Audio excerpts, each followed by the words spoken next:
Ok, jóvenes, buenas noches. ¿Me confirman si me escuchan, por favor?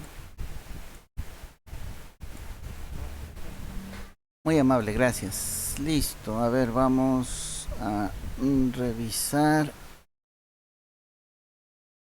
mantenimiento. No creo que quedó nada pendiente, ¿no? Ok. Estábamos revisando la parte del transistor, entonces estamos ahí. Ah, el foro, ¿no? El foro ya vencía el día de hoy. Espero que lo hayan completado, ¿no? Que le hayan completado las actividades. A ver, me parece que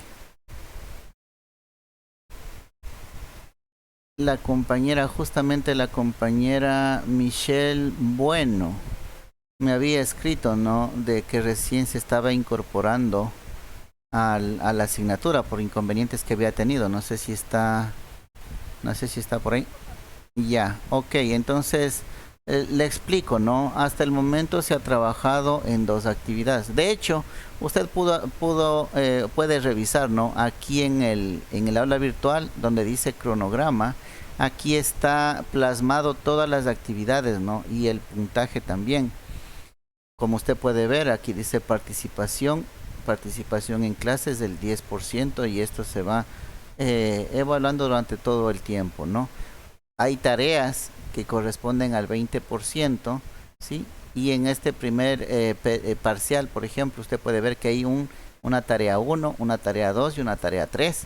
Ahí están también las semanas en las que se trabajó con esas tareas.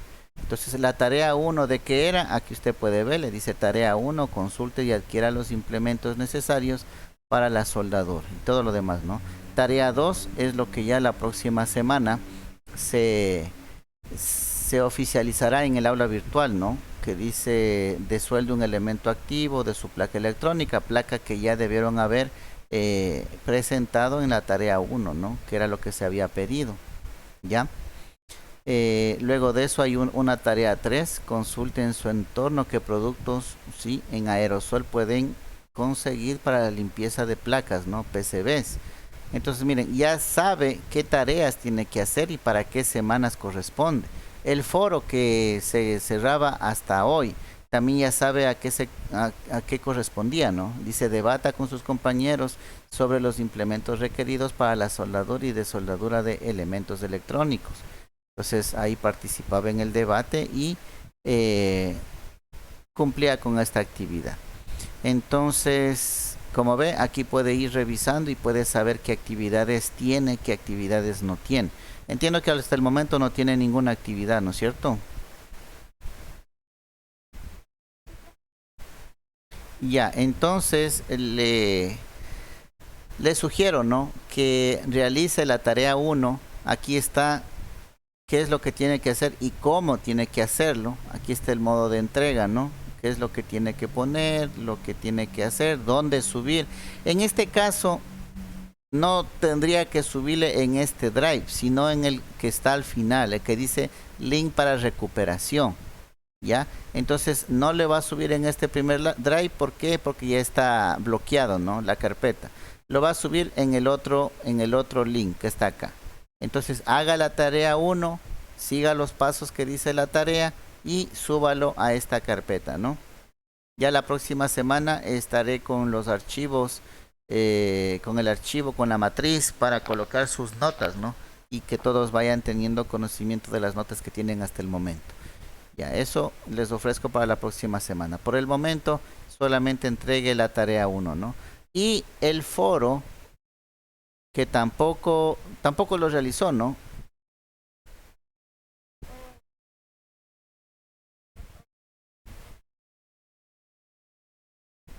Ya, el foro ya debe estar cerrado. El foro se cerró a las 14 horas. Entonces, usted,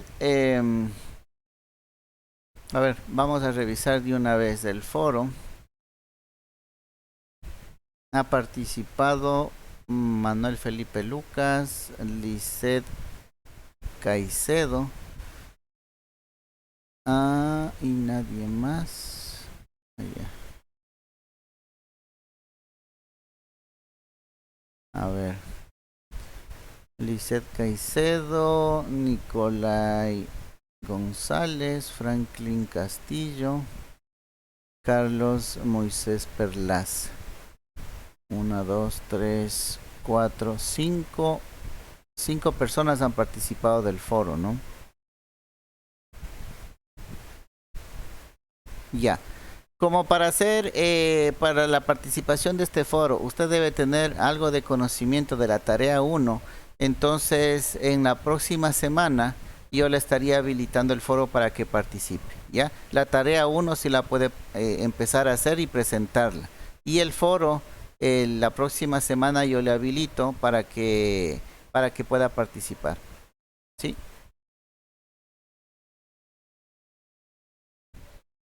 Ya, entonces hasta ahí serían las dos actividades que se ha trabajado. Les recomiendo también revise la guía didáctica que está en la página del instituto, ¿sí? O revise los videos de las clases que están aquí, ¿no? Subidas en el aula virtual. Eso le recomendaría para que esté al día, ¿no? En lo que se ha visto.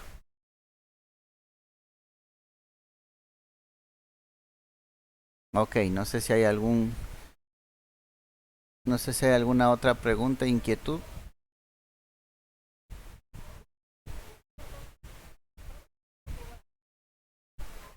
Ok, listo. Entonces, dicho eso, vamos a continuar, ¿no? Con la revisión de la asignatura. Continuemos con el contenido. Estábamos viendo los fallos, ¿no? Los fallos y síntomas en las posibles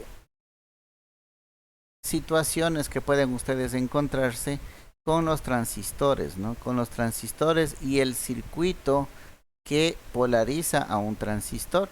Pues esta parte ya la revisamos.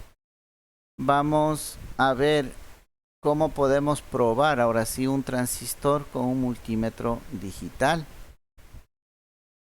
A ver, ¿quién me ayuda con la lectura, por favor?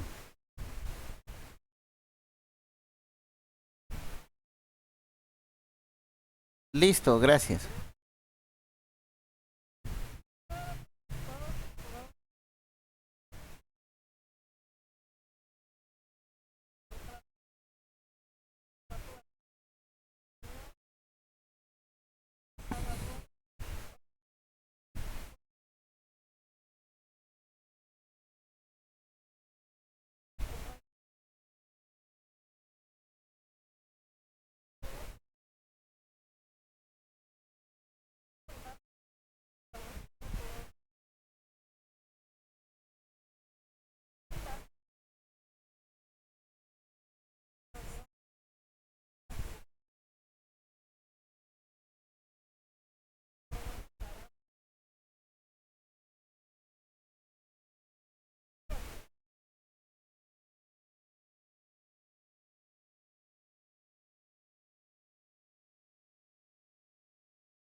Ok, muy amable. Hasta ahí, ¿no?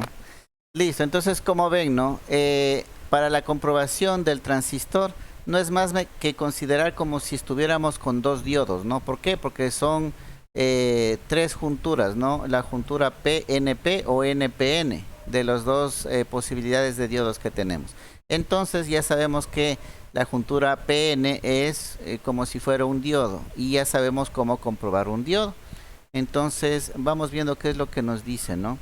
Tenemos, vamos a hacerle un poco más grande.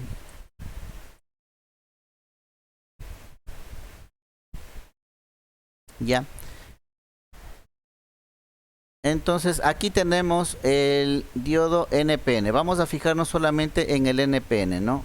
Acá el NPN, sí, tenemos la más fácil, ¿no? Que es entre base y emisor. Tanto en el análisis del circuito de polarización, nosotros vemos que el efecto es idéntico al de un diodo. ¿Se acuerdan? Cuando tiene corriente la base, el voltaje que cae entre base y emisor es de 0.7. Entonces es netamente un diodo. El comportamiento exactamente al diodo. Entonces es fácil, ¿no? En el NPN comprobar el diodo que existiría entre base y emisor. Ahí tenemos un diodo. En polarización directa nos marcará 0.7 voltios y en polarización inversa nos marcará abierto, ¿no? No 0 voltios, por favor, cuidado. No 0 voltios, sino abierto, el 0L que aparece en el multímetro, ¿ya? Y en el lado de base a colector, en cambio sería PN, la juntura desde base hacia colector. Y acá también podríamos comprobarle como otro diodo. Ahí tendríamos una caída de 0.7 si es que la polarización es directa y abierto si es que la polarización es inversa. ¿Ya? Ahora, ambas uniones deben dar lectura de ser reciente cuando se polariza en directa. Ya, cuando se polariza en directa, en ambos lados va a marcar 0.7. Y cuando se polariza en inversa, en ambos lados debe dar abierto. Si nosotros comprobamos estas mediciones, significa que el transistor está en buen estado. ¿Ya? Si es que, como decía en el texto, ¿no? Si es que se ve que en la polarización directa y en la polarización inversa, ¿ya? Nos da voltaje en este caso, ¿sí? O en este caso nos debería dar 0 voltios. Verán que estamos hablando de voltios, en el texto hablaba de resistencia, no se confundan, ¿no? Si es que marca voltaje, estaría mal, porque nos estaría permitiendo conducción en ambos lados. Y por el contrario, si en polarización directa y en polarización inversa nos da abierto, significa también que está dañado. ¿Ya? Entonces ya sabemos cómo comprobar un transistor, como si fueran dos diodos, ¿no? ¿Cuál sería el punto común? La base. ¿Ya? Para el caso del transistor PNP es simplemente al revés, ¿no? La polarización directa y la polarización inversa es al revés, pero los datos van a ser lo mismo. Entonces, en polarización directa debe marcar 0.7 voltios, ¿ya? Y en polarización inversa debe marcar abierto. Los valores se mantienen. Lo único que cambia es la dirección, ¿no? La dirección del diodo. Miren, aquí el diodo está apuntando hacia abajo, ¿ya? Y acá el diodo está apuntando hacia arriba. La única consideración que deben hacer, ¿no? ¿Ya? Dice, posiciones de prueba en un diodo con el multímetro digital. Entonces vamos viendo. Vamos aquí. Ya. Para que no haya confusión. Eso. Bueno, está un poco pixelado, pero bueno. A ver, un poquito menos hagamos. Ya. Ya, ahí. Entonces miren. Aquí, ¿qué estamos haciendo? Aquí partimos de que este es un NPN, ¿no es cierto? ¿A quién me dice por qué afirmo que este es un NPN? ¿Quién me dice? Solamente viendo la gráfica de aquí.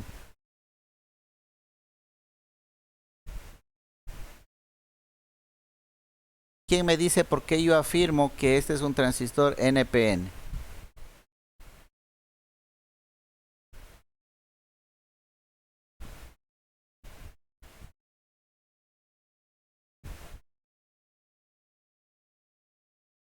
No. Ya, estoy diciendo aquí, ¿no? En esta primera gráfica que está remarcada, ya, aquí en ningún lado me dice que es un transistor NPN, pero yo digo que es NPN. ¿Por qué afirmo que estamos hablando de un transistor NPN?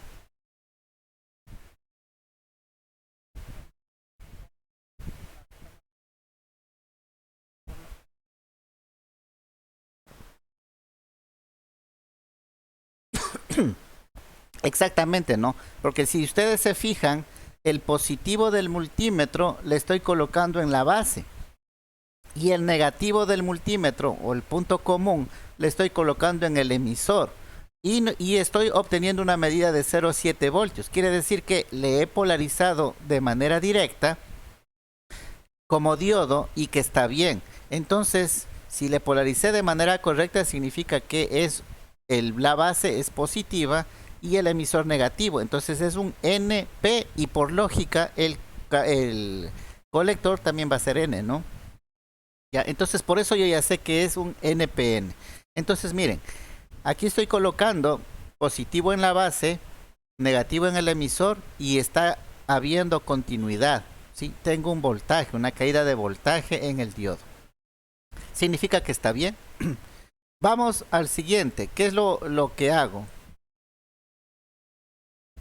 Simplemente cambio, ¿no? Cambio los cables del multímetro.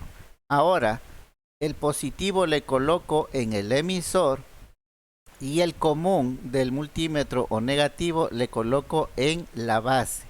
Y ahí me está marcando el abierto, ¿no? El fuera de límite, el fuera de rango. No 0 voltios, eso ya habíamos hablado, ¿no? No es que me está dando 0 voltios, es fuera de escala, ¿ya? O abierto. Entonces, hasta aquí he comprobado, ¿sí? El comportamiento de la juntura entre base y emisor. ¿Qué me falta? Comprobar la otra juntura entre base y colector. Entonces vamos viendo la comprobación de la otra juntura. En este lado de aquí coloco nuevamente el positivo en base, ¿sí? Y el negativo del multímetro en el colector y veo que me marca 0,7 voltios. Entonces hay conducción entre base y colector, lo que significa que mi diodo está polarizado de manera directa y me está dando un valor adecuado. Ahora, si yo doy la vuelta las patas del multímetro, ¿ya? Y coloco el positivo del multímetro en colector y el negativo o común en la base, veo que el multímetro me marca fuera de escala, lo que significa que está en polarización inversa y ahora sí puedo decir que el transistor está en buen estado. ¿Ya? Entonces miren, tengo que hacer 4 medidas en un transistor para saber que este está bien o está mal.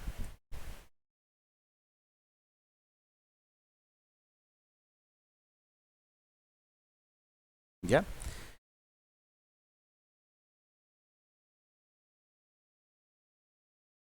Cuando el transistor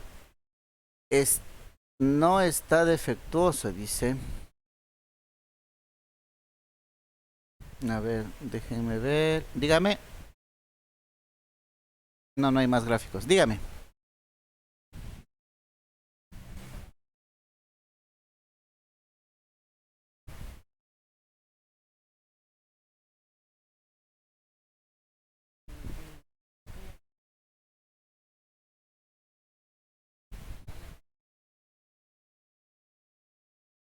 A ver, aquí no le estamos conectando a nada, ¿no? Aquí en esta imagen del multímetro, el transistor está con las patitas, está desoldado, ¿no? No está polarizado.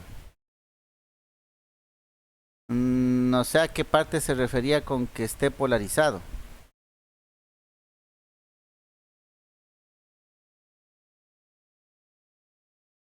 No, lo que pasa es que el multímetro es el que le pone voltaje. ¿Sí? El multímetro está haciendo las veces de fuente. Acuérdense que el multímetro trabaja por lo general con una batería de 9 voltios, ¿no es cierto? Entonces él tiene 9 voltios dentro. 0,7 voltios para el multímetro es facilito, ¿no? O sea, él hace circular el voltaje y ve que la caída, como sabemos que el diodo necesita más de 0,7 para que se polarice, entonces él como tiene 9 voltios, le queda fácil hacer esta prueba, ¿no? Por eso es que el multímetro tiene la opción de comprobar diodos, ¿ya? Pero no estamos poniendo ninguna fuente, estamos trabajando directamente con el multímetro, sin conectar a ningún circuito, ¿no? El transistor.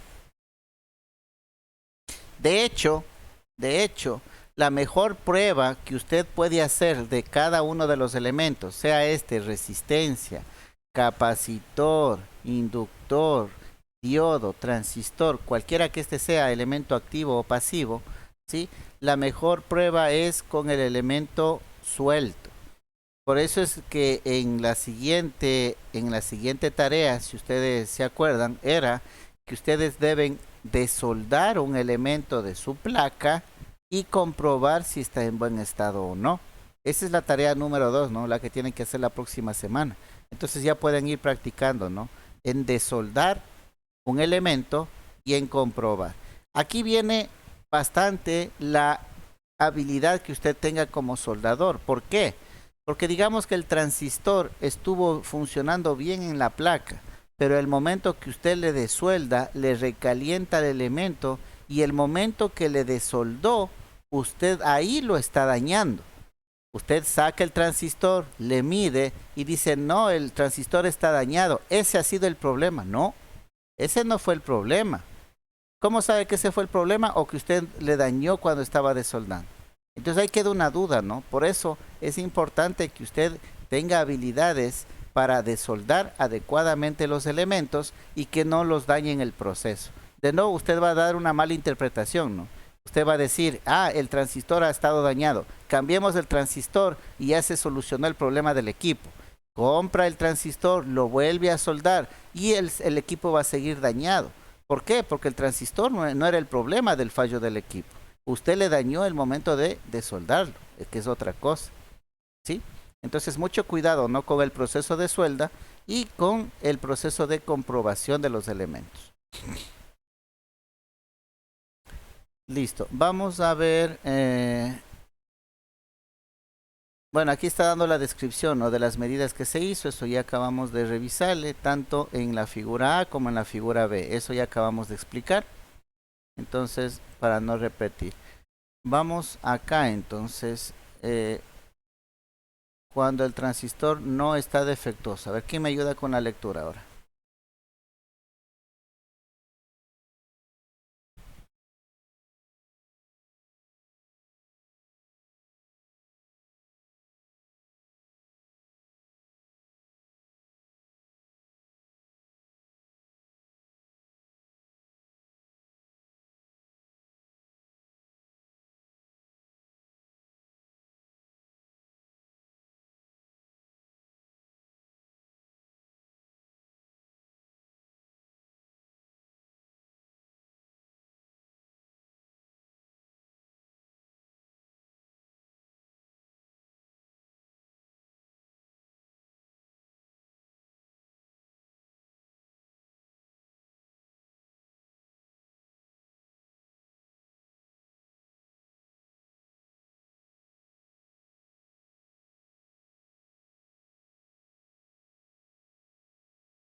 Ok, muy amable, ¿sí? Entonces, como pueden ver, ¿no? Si es que tenemos valores iguales, tanto en la polarización directa o en inversa, que pueden ser fuera de escala o 0 voltios, sí significa que el diodo está en mal estado, ¿no? Habla aquí también de ciertos multímetros que ya tienen la opción de probar transistores, pero en realidad lo que mide es el HFE, ¿no? Que mencionaba, que es la ganancia, ¿no? La ganancia del transistor. ¿Y cómo saber que está bien? Bueno, eso está en la hoja de datos, ¿no? Que habíamos hablado también el día de ayer. La verificación de un transistor con la función de ohmios, dígame.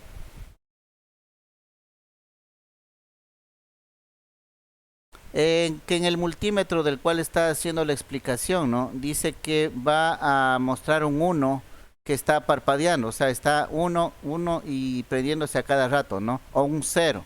Eso le está indicando si es que el transistor está bien o está mal. Esa es la explicación que le da aquí, ¿no? Hay que ver el tipo de multímetro, ¿no? Con el que se está trabajando.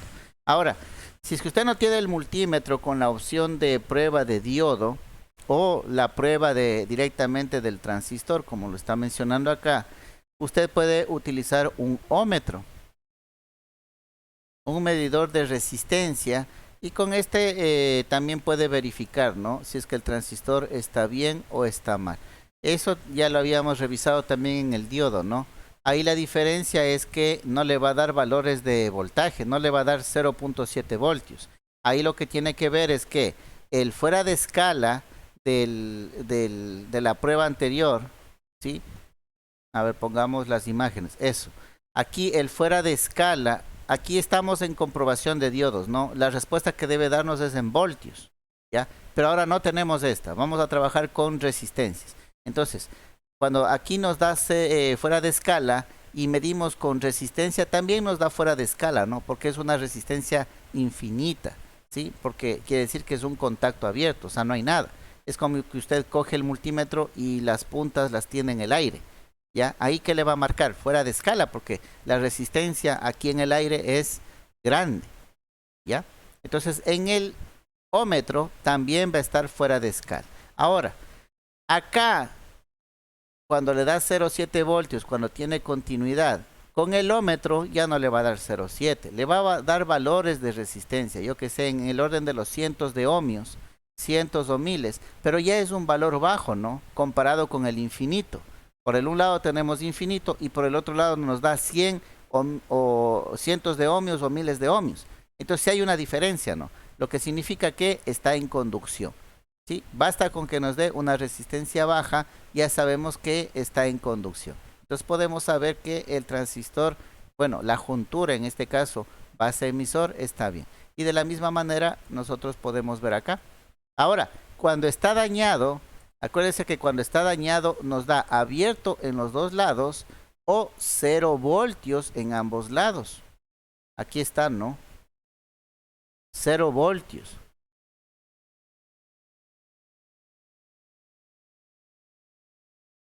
La del ómetro, no, la del ómetro se mide. Ah, la de acá. Aquí en escala de diodo, ¿no? A ver, le voy a subir un poco más para que se vea. Miren, aquí está el símbolo de diodo, ¿no? En símbolo de diodo tiene que poner. Ahí es valedero esto del 0,7 voltios o del fuera de rango. ¿Ya? Ahora, el que estamos hablando es el del ómetro. Aquí está, tendría que mover la perilla acá, ¿no?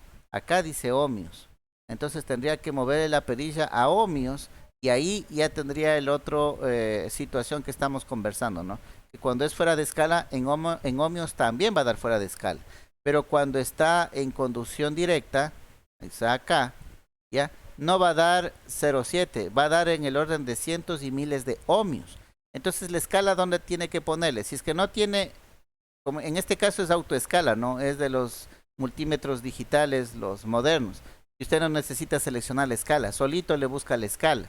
Hay otros en los que usted tiene que seleccionar la escala. Entonces, para el un caso, ¿qué pondría? La escala más alta, ¿no? De resistencia. ¿Por qué? Porque yo ya sé que va a ir hasta el infinito, ¿ya? Y con eso mediría también en la polarización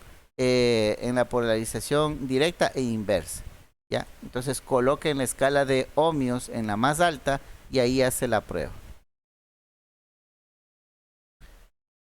Estamos entonces por acá, ¿no? Ya. A ver, entonces vamos a dar lectura a esta parte de acá. Otro voluntario que me ayude, por favor.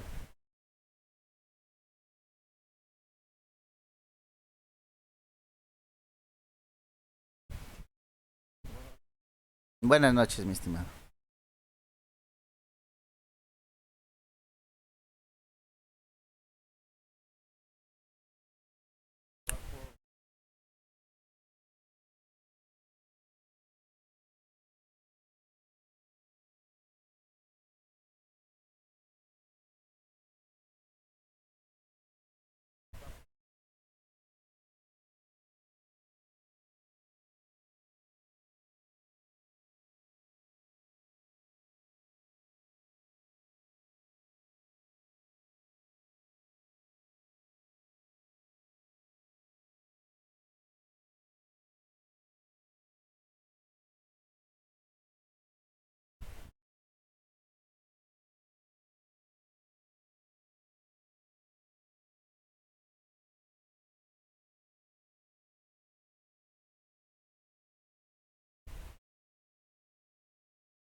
Ok, muy amable, gracias.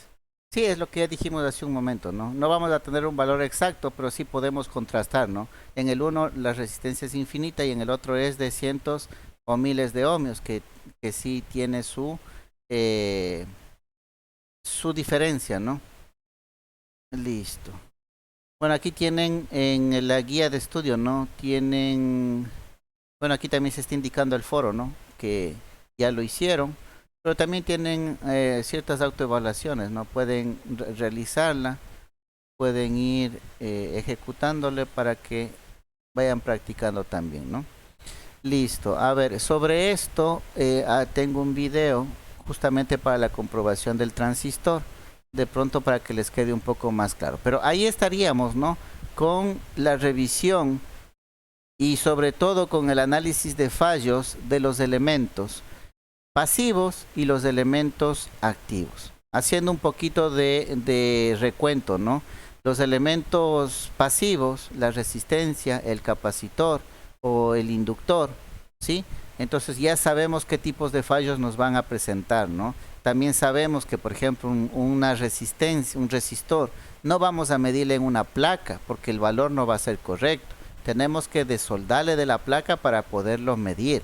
También sabemos que el resistor tiene un código de colores, que nosotros podemos ya saber el rango de ohmios dentro del cual podemos considerar una resistencia que está en buen estado.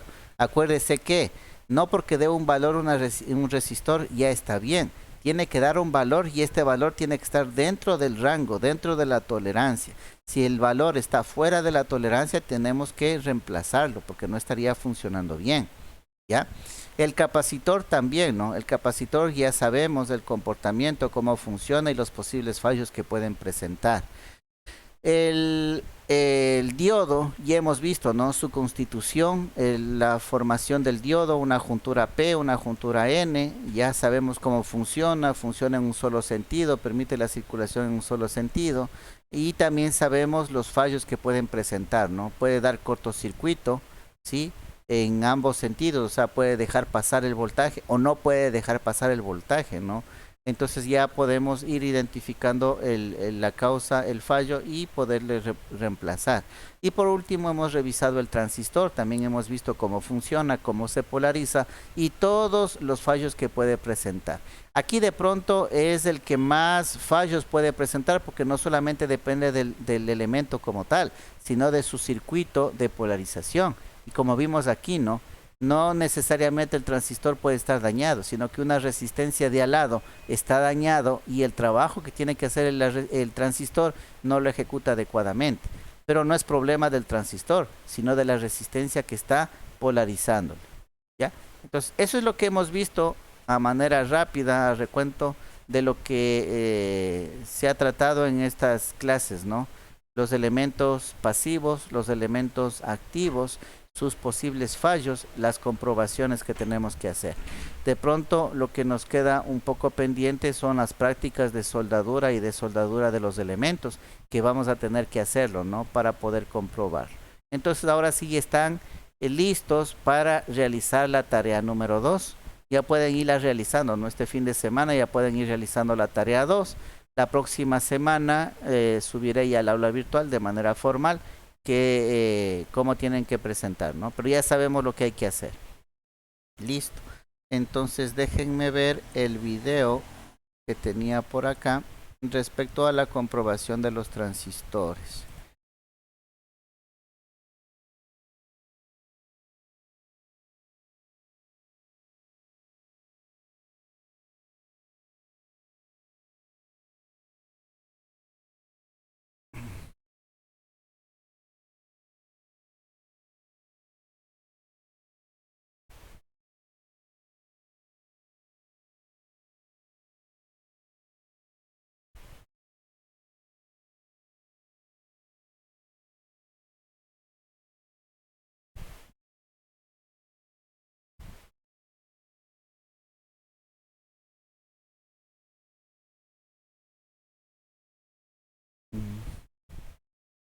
A ver, no se quiere abrir.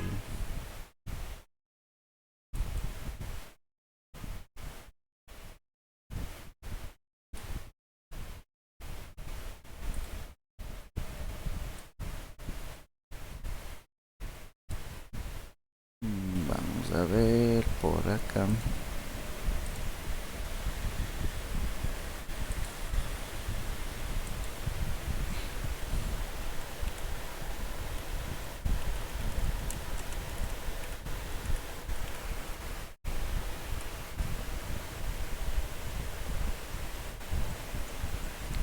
Ah, ya apareció.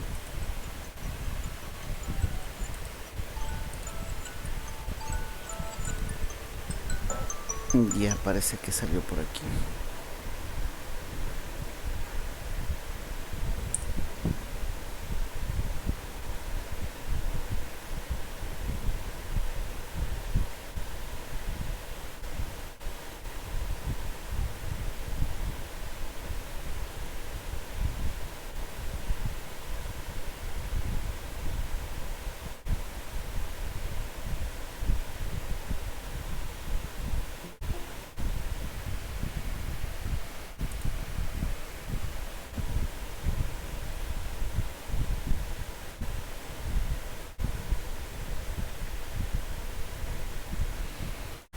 Ok, a ver, vamos.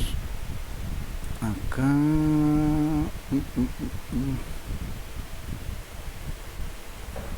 No lo veo.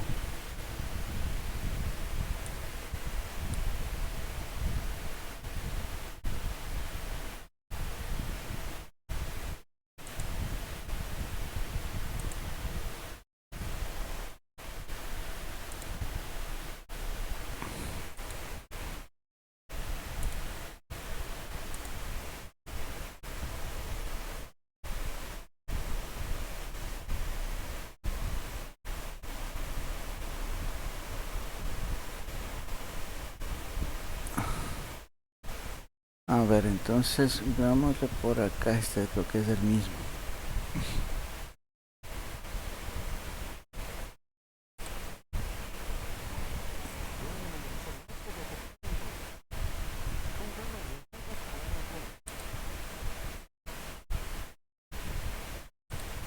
Sí, este de aquí es. A ver.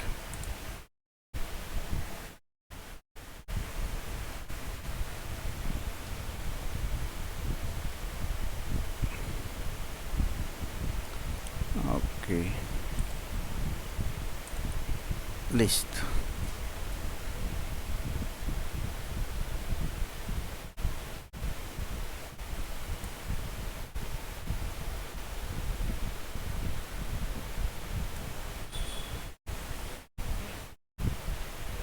Sí,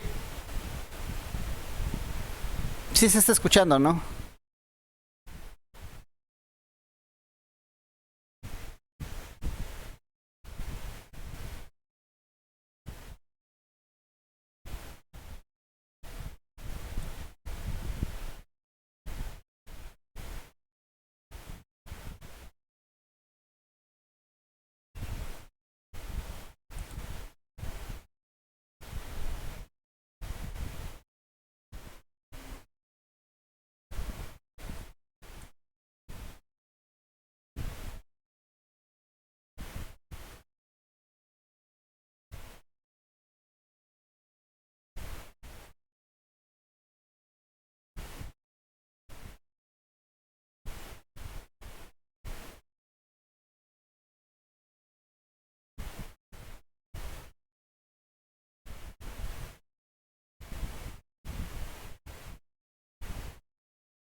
Ya, miren, hasta ahí, ¿no? De pronto es algo complementario a lo que ya vimos. Aquí en este video, el que está haciendo la prueba no sabe, ¿no? Qué tipo de transistor es, si es NPN o PNP, y cuál es la distribución de los pines, cuál es base, cuál es colector y cuál es emisor. Entonces, miren, con un multímetro, sí, siguiendo el procedimiento que aquí acaba de hacer, podemos nosotros saber, ¿no? Primero, si es un transistor NPN o PNP, y segundo, cuáles son los pines, base, colector, emisor. Eso podemos hacerle con el multímetro. O la otra forma es la de descargarnos del datasheet, ¿no? El datasheet del elemento con la numeración del internet, y ahí nos va a decir qué es, ¿no? Si es un NPN, PNP y cuál es la distribución de pines, ¿ya? Pero miren, hay que agotar todos los recursos, ¿no? Hay muchas veces que usted de pronto se encuentra en un sitio donde no tiene acceso al internet, o no puede obtener, ¿no? Ese dato del datasheet, pero sí tiene un multímetro al lado. Entonces usted ya sabe, ¿no? Con todo lo que hemos visto, el transistor, qué junturas tiene y cómo es el comportamiento, usted ya podría ser capaz de determinarnos solamente con el multímetro qué tipo de transistor es y cuáles son las patas, ¿no? Cuáles son los pines. Entonces de eso trata más este video, ¿no? Como complemento de lo que ya vimos.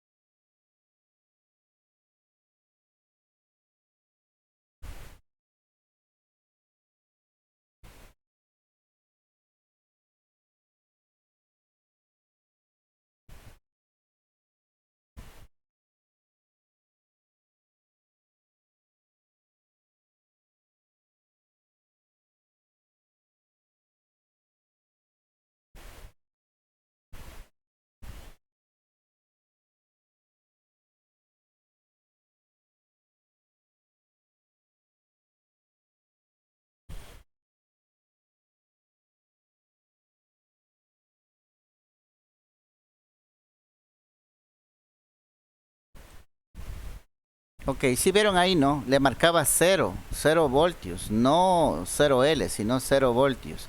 Entonces ahí ya prácticamente el diodo está, perdón, el transistor está en mal estado. Listo, jóvenes. No sé si tienen preguntas, inquietudes respecto a cómo comprobar un transistor, cómo comprobar un diodo, ¿sí? Los fallos que puede presentar un transistor, los fallos que pueden presentar un diodo, o los elementos pasivos, ¿no? Resistencias, resistores, capacitores e inductores. Dígame.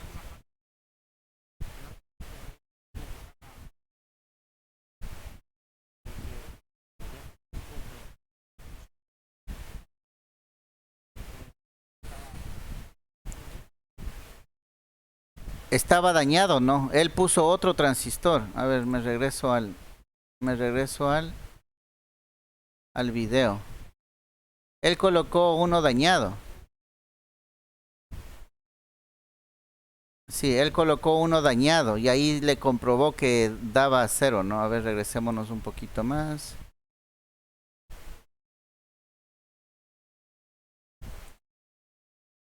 A ver, aquí.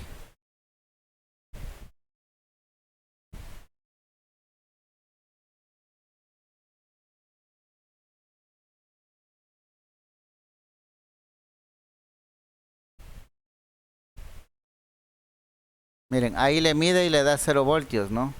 Y en el otro también le da 0 voltios. Le da 0 voltios a los dos lados. Ya, ya. Entonces ese transistor sí está dañado, ¿no? Está dando corto por todo lado. Ya. Entonces acuérdese, un transistor puede dar corto por todo lado o puede dar abierto, ¿no? Y eso es fallo. A cambiar el transistor. Listo, ahora sí, no sé si hay más preguntas.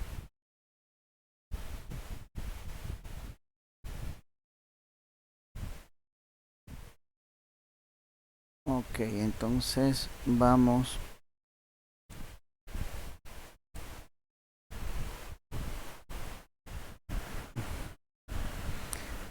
a regresar acá.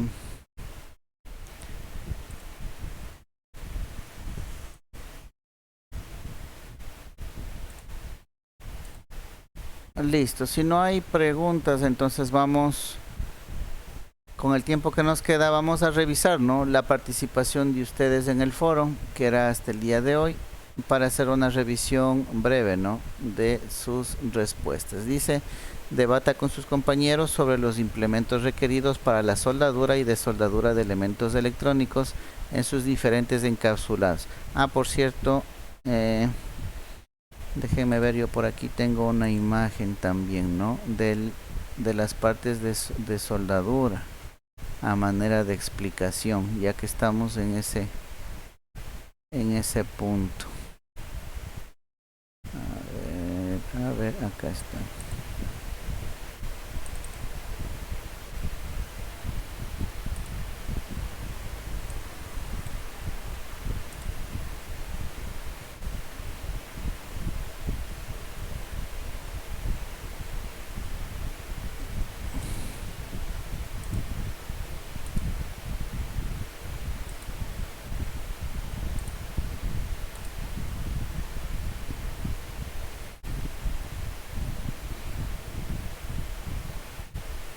Ok, listo. A ver, aquí de manera breve, ¿no?, vamos a hacer una revisión del proceso, ¿no?, cómo se debería hacer. Por ejemplo, para la soldadura, ¿no? Estamos colocándole el punto 1, estamos colocando un nuevo elemento.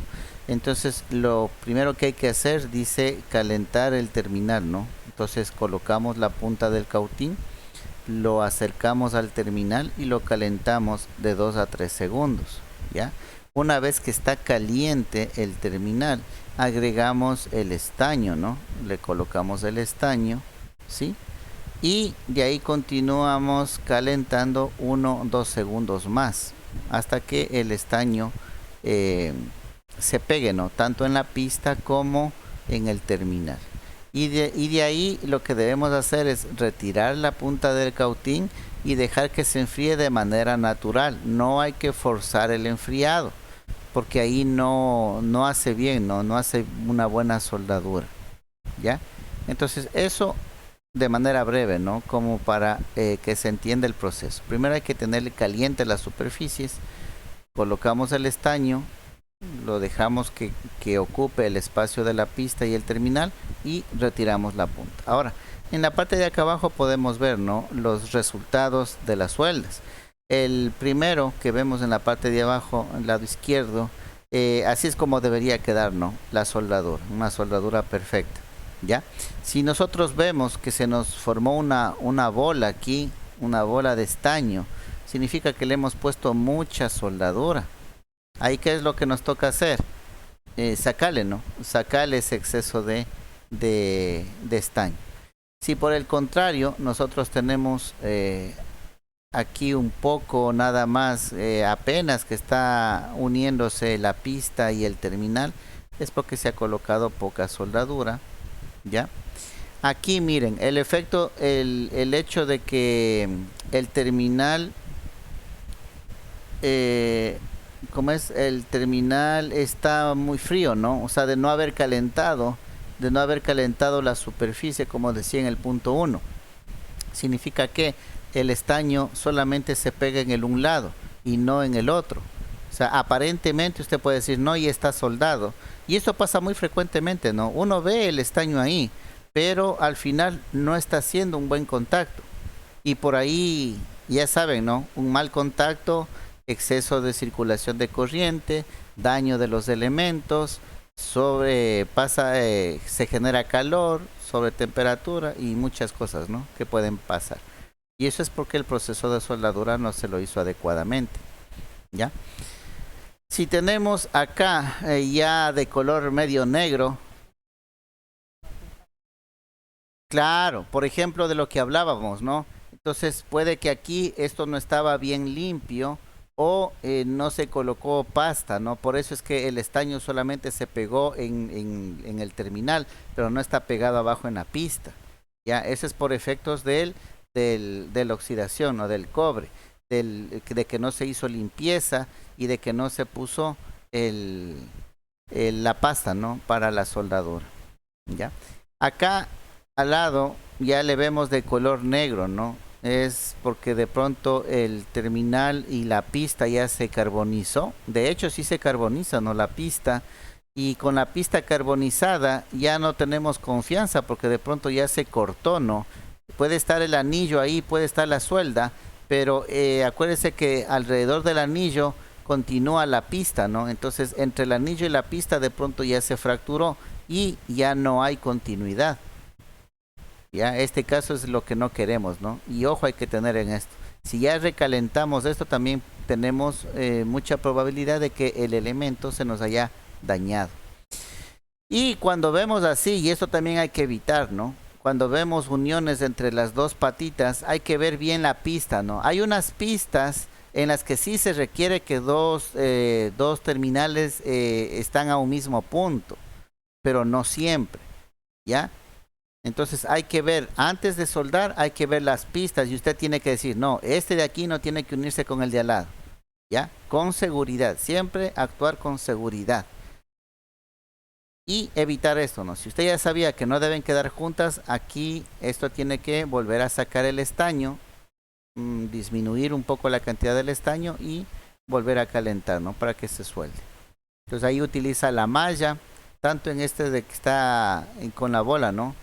Bueno, el de la bola es mucho más fácil, puede sacarle con el famoso chupasuelas, ¿no? O de no con la malla para extraer el exceso de estaño. Eso sería entonces, de manera breve, lamentablemente toca hacerle así, de manera breve el proceso como se debería hacer de soldadura es el caso opuesto nada más, y los resultados, ¿no? Ya puede ver qué está bien, qué está mal, qué debe hacer y qué no debe hacer. Listo, entonces con ese pequeño preámbulo, ahora sí vamos a revisar su participación en el foro, ¿no?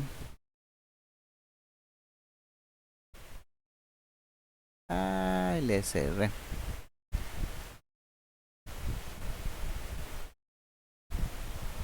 A ver, perdón.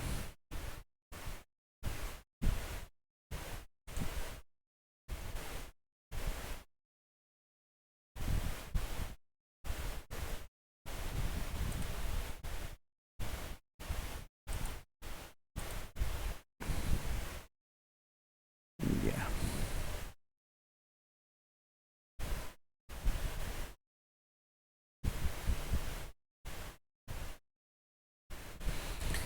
Listo, entonces vamos. Dice, debata con sus compañeros sobre los implementos requeridos para la soldadura y desoldadura de elementos electrónicos en sus diferentes encapsulados. Entonces, primero, como les había mencionado cuando hablábamos de la actividad, ¿no?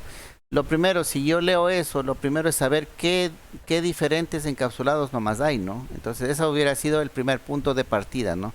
¿Qué tipos de encapsulados hay? Y una vez que yo sé el tipo de encapsulados que hay, ahora sí voy a ver qué implementos son los que necesito, ¿no?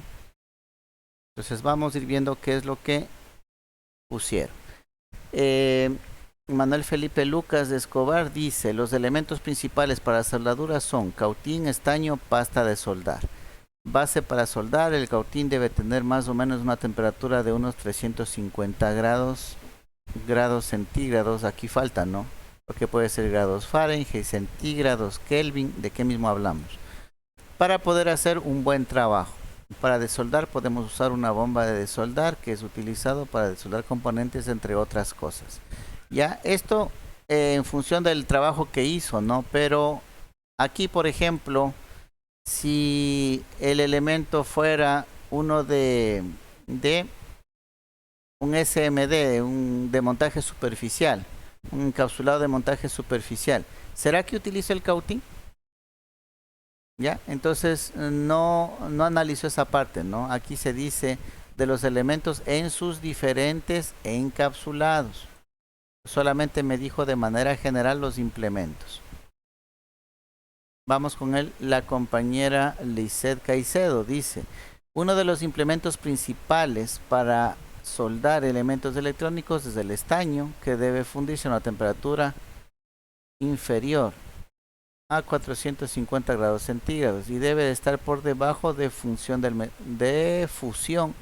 metal base. Si es estaño y plomo puede fundirse a 190 grados centígrados o si es estaño, plata y cobre a 215. Otro factor fundamental que no debemos pasar por alto es la calidad del estaño porque debe tener una mezcla de 60-40, que quiere decir que esto que debe haber una combinación del 60% de estaño y 40% de plomo, porque se elige esta combinación. El estaño puro se funde a 232 grados centígrados y el plomo puro se funde a 327. Pero sin embargo una combinación de estos dos metales funde a una temperatura de 190. El cautín no puede ser mayor de 40 vatios porque se podría derretir los materiales o componentes que voy a soldar. Tampoco puede ser menor a 20 vatios, pues no podría conseguir una buena soldadura. Hay variedad de puntas aptas para electrónica. La más recomendada es la punta fina o plana. El fundente se aplica sobre las superficies que están siendo soldadas o braseadas para remover todo rastro de óxido de las piezas calientes y del metal derretido de relleno. El soldador debe aplicarse solo el tiempo necesario para fundir el estaño. Después se aspira y el terminal del componente queda libre. Lo normal es tener que repetir la operación más de una vez. En ocasiones el terminal queda aún sujeto por una pequeña zona y es preciso aplicar ligeramente la punta de soldar para calentarlo al tiempo que se tira del componente con suavidad. Entiendo que esta parte es para el proceso de desoldadura y el de acá para la soldadura, pero no me habla nada de los implementos para los diferentes encapsulados. También, ¿no? La misma observación, no me habla de los diferentes encapsulados. No para todo voy a ocupar el cautín, ¿no? El cautín de puntas. Vamos a ver. Nicolai González Villacrés dice: para soldar elementos electrónicos es necesario el uso de los siguientes implementos, tales como estaño, cautín, pasta base para soldador, entre otros. Y para utilizar un cautín deberá estar entre los 350 grados para su uso. No me dice nada más. Nada referente a los diferentes encapsulados. Franklin Castillo nos dice: considero que los principales elementos electrónicos para realizar una adecuada soldadura y desoldadura son soldador tipo lápiz o cautín, base para soldar, bomba de desoldar, puntas de estaño y pasta. ¿Y los diferentes encapsulados?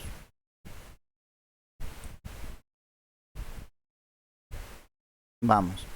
Dice Carlos Perlaza, dice: justamente para soldar elementos electrónicos es necesario el uso de los siguientes implementos, tales como cautín, estaño, pasta, dispositivo, cual desee. El cautín debería estar a los 350 grados centígrados para su uso al momento de unir los elementos a través de la soldadura.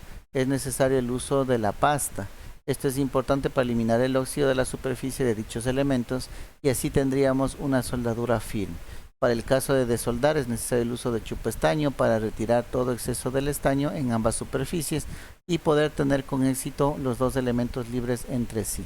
Ok. Ninguno habló de los diferentes encapsulados, ¿no? La falla del foro. Y si hablamos cuando socializamos sobre la actividad, si hablamos, ¿no?, de que deben tomar en consideración los diferentes encapsulados que se tiene de los elementos electrónicos, ¿sí? Porque no todo se utiliza en la punta, ¿no?, el cautín de puntas, de lápiz, ¿sí? También utilizamos las pistolas de aire caliente, ¿ya? Entonces faltó, ¿no? Faltó en el foro un poquito más de entenderle bien. Y aquí todos me repiten la misma pregunta, ¿no? En sus diferentes encapsulados. Elementos electrónicos en sus diferentes encapsulados. Pero no le prestaron mucha atención. Déjenme ver también, justo tengo unos videos para el reflujo, el recalentamiento, perdón, que se hace a los integrados. A ver, déjenme ver por acá. Y para que tengan también una idea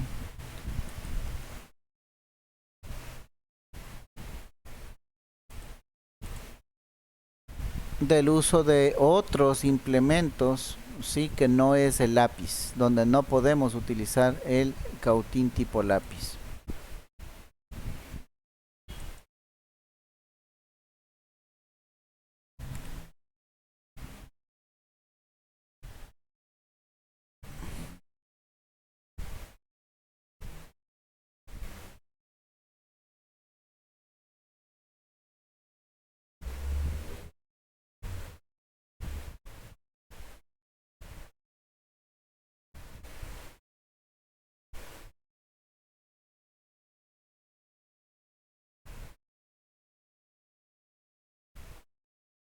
Ya, a ver, vamos a revisar.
Hay una observación. Si miran, ¿no? Alrededor del integrado, ustedes ya no ven las patitas, ¿no?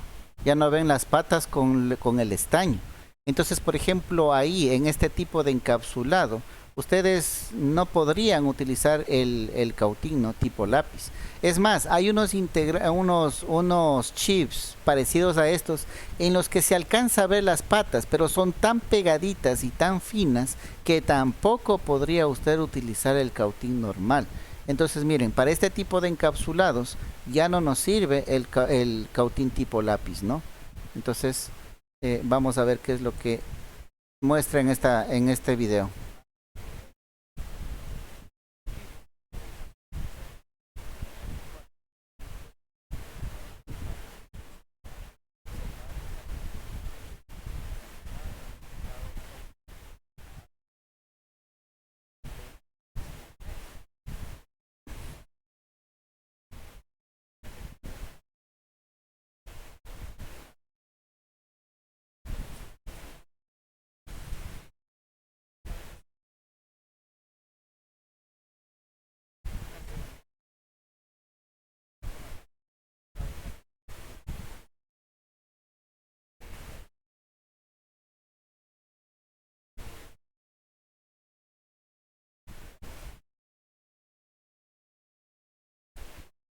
Miren, ese es ahora los puntos de conexión de esos encapsulados, ¿no? De esos integrados. Ya no vamos a encontrar patitas por los alrededores, no. Ahora son bolas de estaño que lo podemos ver en la parte de abajo.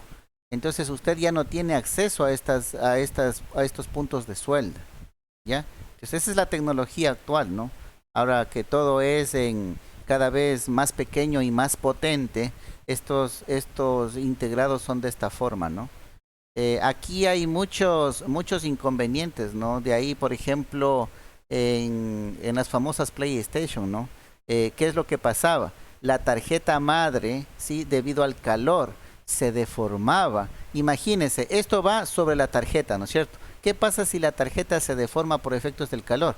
Estas soldaduras ya no van a pegar. Y de pronto eso usted ya no puede solucionarlo, ni siquiera haciendo este reflow o el revaling. ¿Por qué? Porque ya es una deformación de la tarjeta madre. Entonces hay muchas consideraciones que hay que tener en cuenta, ¿no? Sigamos viendo el video.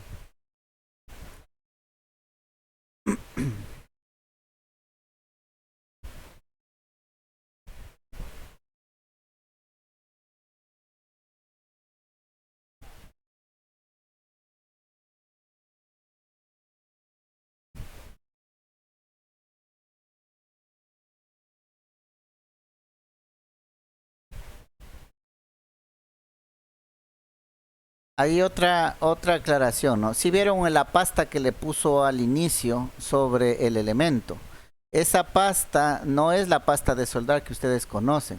Esa es una pasta para que la temperatura se distribuya uniformemente en todo el elemento, ¿sí? Acuérdense que lo que tiene que calentar es el estaño que está debajo. ¿Ya? Entonces esta pasta, el momento que se derrite, va ingresando por la parte de abajo y va llevando el calor, ¿no? Para desoldarle los puntos que tiene en la parte de abajo. Y miren, lo que está arriba es la famosa pistola de aire caliente, ¿no? Ya no es el cautín.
Miren, ahí está la malla, ¿no? La malla para sacar el estaño anterior, ¿no? Y poner nuevamente las bolitas. Ahora, para poner las bolitas es otro proceso, ¿no? Porque usted debe tener la plantilla de dónde nomás es y tenerle a las bolitas esas en la posición adecuada. Si no, no podría, ¿no? Es todo un arte esta parte de la soldadura.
Listo. Miren, entonces ahí se utiliza, ¿no? Se utiliza otros materiales, otros equipos, ¿no? No son solamente la pasta, el estaño y el cautín de punta para el proceso de soldadura y desoldadura. Y hoy por hoy casi la tecnología va hacia eso, ¿no? Al aprovechamiento del tamaño, cada vez todo es más pequeño y ya tenemos que irnos direccionando a la utilización de estos equipos, ¿no? Como ven, es de tener las herramientas adecuadas, ¿sí? Y de tener claro el proceso que se va a hacer. Y miren, eso puede ser un negocio de ustedes, ¿no? Y es bien importante, como lo mencionaba ahí, ¿no? Él mencionaba de las laptops, efectivamente. No porque sea marca HP, Dell, ustedes dicen, no, esas son marcas confiables. No, también cometen errores, ¿no? También cometen errores. Dense cuenta que ellos están haciendo un negocio, ¿no? No es que van a hacer un equipo que sea el mejor del mundo. lanzan lo que tienen que lanzar y listo. Y luego los usuarios, nosotros, somos los que vamos viendo los fallos que tuvieron, ¿no? Hubo una temporada, los famosos laptops HPs, el desfogue del calor tenían hacia abajo, ¿no? Y por lo general uno asienta la laptop en alguna superficie o superficie caliente y recalentaba la tarjeta madre y eso empezaba a presentar fallos, ¿ya? Yo que sé, hay una laptop también de la marca Dell, tenía el desfogue ya para solucionar lo del HP, tiene el desfogue hacia atrás, pero ¿qué pasa? Cuando levanta la tapa de la laptop, la tapa le tapa el desfogue que tenía hacia la parte de atrás, o sea, lo mismo que nada, ¿no? Vuelve a tener problemas. Entonces, son realidades, y vuelvo y repito, no porque no, es que es mala marca, por eso se me dañó, no. Marcas reconocidas también presentan fallos. Y si usted tiene la habilidad, tiene la destreza para hacer este tipo de trabajos, usted puede dedicarse a eso, ¿no? El mantenimiento de estos equipos. Aquí el fuerte es su habilidad para hacer este tipo de trabajos. Soldadura de elementos. Nada más. Puede ganarse la vida con eso. Y, y es bastante necesario, ¿no? ¿Quién no preferiría que le haga un revaling a tener que comprar nuevamente una laptop, ¿no? Que es costosa. Entonces, sí tiene su campo, ¿no? Su campo de acción. Bueno, eso esperaba un poquito ver en sus trabajos, en sus foros, ¿no? Pero lamentablemente nadie habló nada de los encapsulados, que justamente hacia allá fue direccionado esta tarea.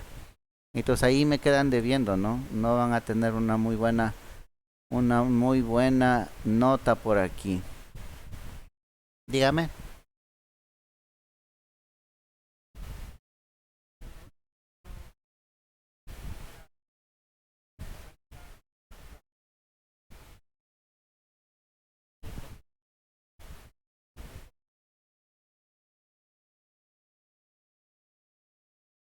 Ya, es la pistola, ¿no? El tipo de la pistola. Usted vio la primera pistola que era de color negro, ¿no? La que le puso la pasta y le empezó a calentar. El tamaño que tenía, ¿no? Y no sé si se fijó en la pistola de calor cuando le estaba sacando el procesador del iPhone. Ya, ese tenía la salida un poco más pequeña. Entonces también tiene las boquillas, ¿no? La boquilla, los diámetros de las boquillas son diferentes. Entonces usted puede direccionarle un poquito mejor con eso.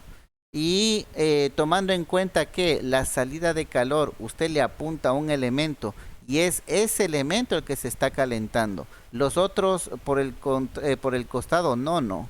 Acuérdese también el efecto térmico que tiene de las cosas. El calor no se propaga de manera horizontal, el calor se propaga de manera vertical. ¿Qué significa? Que usted está disparando sobre una superficie, el calor se concentra en esa superficie hacia arriba, no se irradia hacia los costados, porque el aire caliente sube, no se desplaza, ¿ya? Entonces también ese es otro motivo por el que no.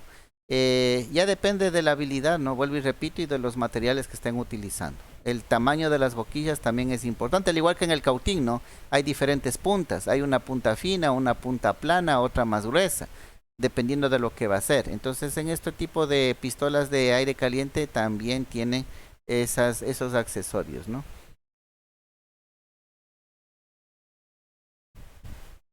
Listo, entonces se ha hecho la revisión del foro, hemos terminado con la parte del contenido, ¿no? De la primera unidad respecto a, bueno, sería uno y 2, ¿no? La primera unidad era anomalías, componentes pasivos, el otro era componentes activos. Listo, entonces la próxima semana empezaremos a ver lo que es búsqueda de componentes equivalentes para la sustitución y terminaremos con lo que son los implementos de limpieza y los productos de limpieza para equipos electrónicos. Con eso estaría terminado el primer parcial. Acuérdense que ya a partir de la próxima semana van a haber 2 tareas, ¿no? Ya saben las tareas, pueden ir adelantando si es que quieren para que no se dejen vencer por el tiempo, ¿no? Habrán otras asignaturas que también les envíen tareas, pero ustedes ya sabían esto desde el primer día de clase, ¿no? De pronto debe haber personas que ya las tengan, ¿no? Todas las tareas, hasta la del próximo parcial también. Listo. No sé si tienen preguntas, inquietudes respecto a lo que hemos visto, a lo que vienen las tareas, a lo que tienen que hacer.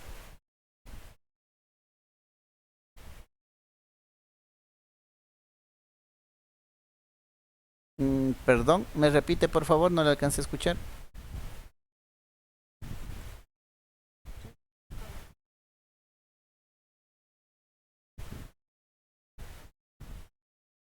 Está un poco entrecortado. Le escuché con respecto a las tareas. Sí, la próxima semana hay la tarea 2 y de ahí en la siguiente semana hay la tarea 3.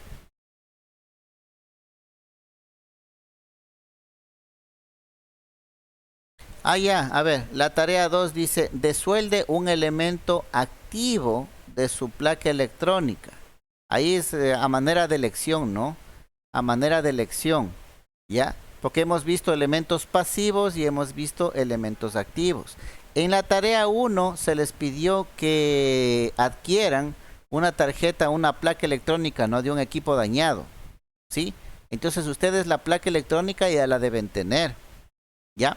Entonces, de esa placa electrónica que ustedes ya la deben tener, la tarea 2 dice, desuelde un elemento activo de su placa electrónica con la ayuda de un multímetro, compruebe su estado, ¿ya?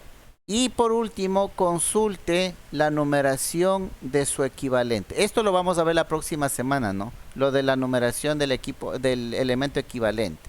Entonces esto todavía usted no sabe cómo hacerlo. Eso lo vamos a ver la próxima semana. Pero lo que sí puede ir adelantando es en desoldar un elemento activo de su placa electrónica y comprobarle con el multímetro para ver si está bien o está mal.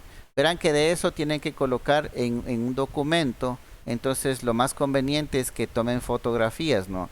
Tomen fotografías de su placa, ¿sí? Ya con el elemento puesto en la placa. Luego una fotografía con el elemento ya sacado de la placa. Otra fotografía con el multímetro y las mediciones de ese elemento para ver si está bien o está mal. ¿Ya? Apóyense en el registro fotográfico, ¿no? Y la otra parte que vamos a ver la próxima semana, cómo ver, ¿no? El número equivalente. Por ejemplo, si es que se le dañó el transistor, yo que sé, 2N 248, por poner un ejemplo, ¿no? Y no consigue ese número, 2N 248, vamos a ver que hay catálogos en el que usted puede obtener su elemento equivalente. El elemento equivalente es un elemento que hace lo mismo, pero tiene otra numeración, ¿ya? Es muy difícil que una electrónica tenga, por ejemplo, un transistor de la marca Sony, de la marca Sanyo, de la marca, yo que sé, Toshiba, de la marca Mitsubishi, ¿ya? No va a tener de todas las marcas del transistor. Entonces, ¿qué es lo que hacen las electrónicas? Compran elementos genéricos, ¿ya? Un elemento que puede servir para una marca, para la otra y para la otra. Entonces, esos elementos genéricos no tienen la misma numeración del elemento que ustedes buscan. Entonces, hay catálogos en las que ustedes pueden identificar el número equivalente de su elemento. Y ahí van a comprar en las electrónicas y terminan el trabajo, ¿no? El trabajo de reparación o mantenimiento de su equipo. Eso lo vamos a ver la próxima semana. Entonces, en eso consiste la tarea 2, ¿ya? La tarea 3, que también ya la puede ir haciendo, dice consulte en su entorno. Me refiero a Esmeraldas, ¿no? No creo que es aquí, en otra asignatura le puse así mismo en el entorno y se han puesto a buscar dentro de la casa, ¿no? Y me presentaron cosas que no eran. Dice, pero es que es lo único que tengo aquí en mi casa. Y dice, pero yo le ponía entorno, ¿no? A entorno me refería hasta todo Ciudad Esmeraldas y el muchacho había buscado en la casa. Pero bueno, consulte en su entorno qué productos en aerosol puede conseguir para la limpieza de PCBs, tarjetas electrónicas, ¿no? Indique una breve descripción del producto, su costo y el nombre del local donde se lo puede adquirir, ¿ya? Esto va a ser bien importante, ¿no? En Esmeraldas, yo que sé, Ustedes pueden ir, los que vivan al lado del pernito, pueden ir al pernito, consultan, vea, ¿sabe que necesito un aerosol para limpieza de circuitos eléctricos, de contactos? Sale a decir, ah, miren, tenemos este de aquí. Ah, ya, le toman una foto, cuánto vale, le ven la marca, hacen una breve descripción del producto y le ponen, ¿no? Y le ponen en la tarea. ¿Cuántos dice? ¿Qué productos en aerosol puede conseguir? No le he puesto un mínimo, ¿no? Bueno, entonces un mínimo de 3, ¿no? Van a consultar mínimo 3 productos. Mínimo 3 productos que puedan ustedes conseguir. ¿Ya? Entonces eso también pueden ir adelantando, ¿no? Y eso serían las dos tareas. No sé si tienen. ¿Perdón?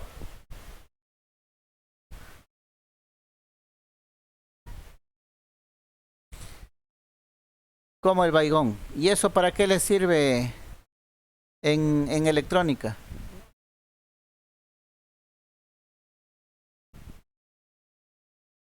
No, no, no. Dice dice productos en aerosol para la limpieza de placas electrónicas, para PCBs, para contactos eléctricos, tarjetas electrónicas y todo lo demás, ¿sí? A ese tipo de aerosoles me refiero. ¿Ya? Quienes, acuérdense que al hablar del entorno es Esmeraldas, entonces pueden ir al, yo que sé, al Multiplaza ahí en el Kiwi y pueden encontrar muchos productos, ¿no? Hasta en Alaquí creo que encuentran productos de esos de limpieza. Hay bastante, ¿no? Y es bueno que ustedes sepan qué productos hay, dónde conseguir y qué precio tienen, ¿no? Listo, esas son las dos tareas que vienen. No sé si hay alguna otra pregunta o inquietud.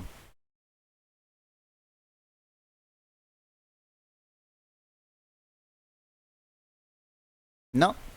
Listo, jóvenes, entonces eso es todo por esta clase. Nos estamos viendo la próxima semana ya con ustedes. Entonces, que tengan una buena noche, ¿no?